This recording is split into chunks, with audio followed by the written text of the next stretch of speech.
Hey everybody, what is going on? I hope you guys are all doing well, and welcome to another tutorial video. In this video, I'll be explaining to you guys how you can set up Cash App as a Bitcoin wallet, so let's get right into it.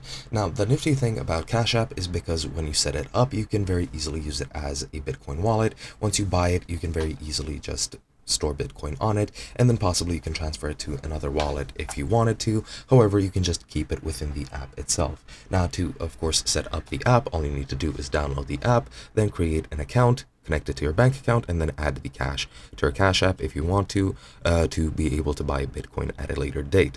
Now, all you need to do, as I mentioned, download it from either the App Store or the Google Play Store. Then just launch the app, create an account by entering your phone number or email address. Then enter the code that you get on the email or via text. Then you can enter your debit card info to link it to your bank account. Then you need to pick a cash tag, which is of course your unique username for the Cash App.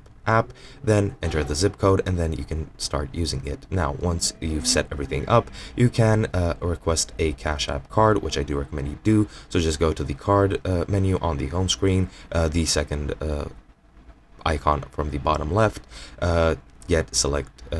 select to get the free card, then select continue and follow the steps, which include verifying your identity, etc., etc. And once you get the card, you will be able to use it anywhere where visas are accepted.